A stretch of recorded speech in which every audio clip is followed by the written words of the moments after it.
Yo, what it do to everybody? It's your boy Tony, coming live from the spot.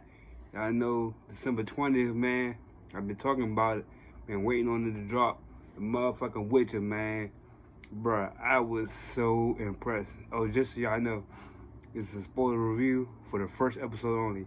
I'm gonna do a final review once I watch all of it. So let's get to it. Look, first episode, very, very impressed, man. Very impressed.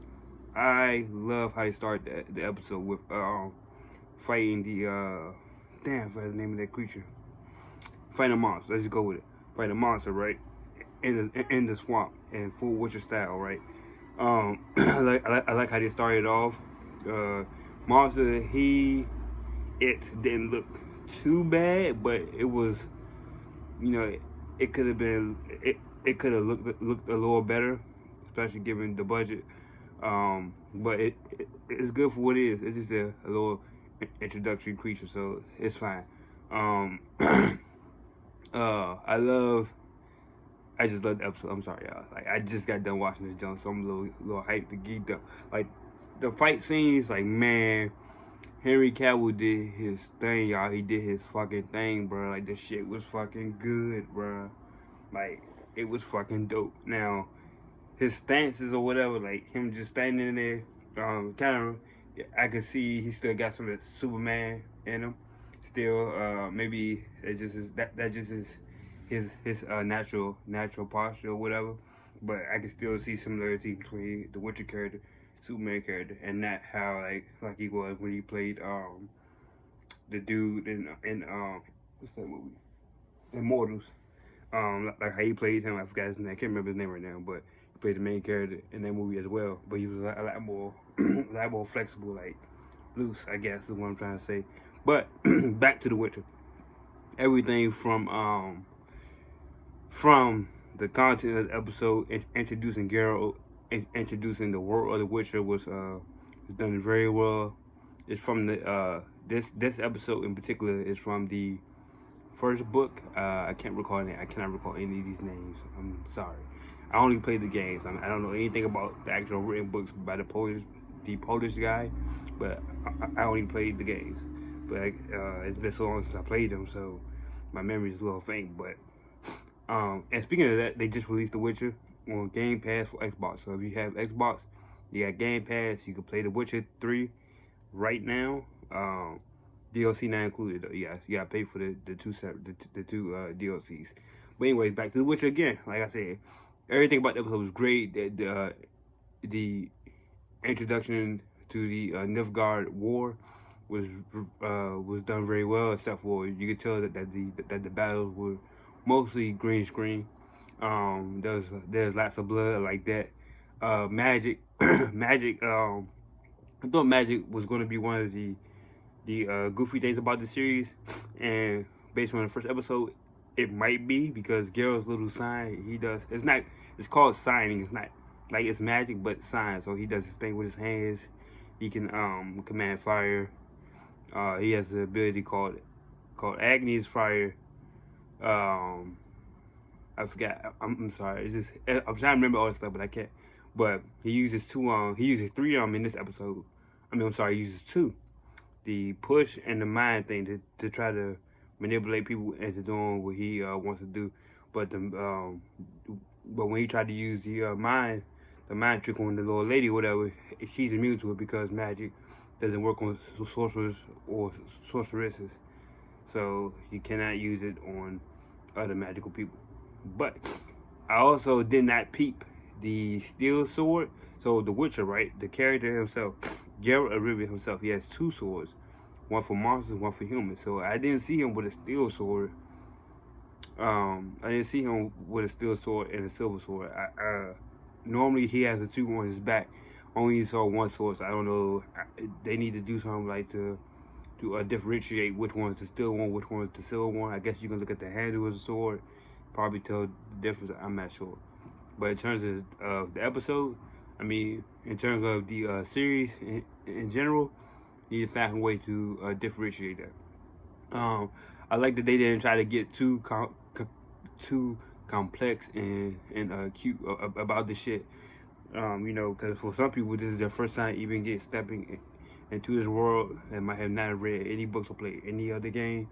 So I'm glad that they started out really small with just Geralt and fleshing him out. You know, trying to develop his character. We haven't seen Yennefer. We haven't seen her yet. I'm waiting. I don't know which episode she'll probably appear in, like the next one, number 2 or 3. It gotta be one of the first 3 episodes because she's a main player. Right here, that Siri in the back. Her and Geralt are basically like very tied together. Like they're like family. So that's gonna be cool when she finally finds them. And they don't necessarily find each other in this episode, but and of course in the next one, that's when they're gonna finally link up and things will really start to roll. His horse now, Roach. I like when Geralt was talking to his horse, because in the game, you know, we were traveling. You can talk to Roach, even though Roach doesn't talk back, but just to see that little nuance is great. And you can really tell that that Henry Cavill, like, he really wanted to play this role, because it looks like he's having fun while he's in the role. You know what I'm saying? Not just doing it just to do it for money or, you know, acting purposes, but it looks like he's actually embroiled as Geralt the Rivia. Like, even his voice, I'm telling you, the dude's voice as Geralt is crazy. Like, it's spot on. I don't know if that's audio that they recreated or something, but it's literally spot on, and that's exactly how he sounds in the game. It's fucking crazy. Let me see if I can find it. Let me see. Hold on. Let me see. Get some dialogue in here. She knew you'd come. Let's see. Watch your voice. Where's Renfrey? She's at the tower with your little friend, Varelka. She gave us a message to pass on to you. You have to choose the lesser That evil. was an underlying. It's an ultimatum. So, choosing a less evil, that's one of the things in the game. It's always about choices and stuff.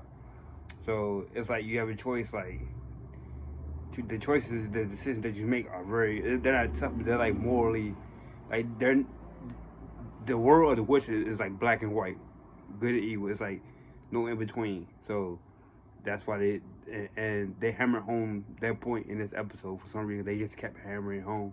Like, we know that, but like I said, again, for fans or for people who are just now getting into the series, you might not know that. Get it? But listen to his voice. Fuck.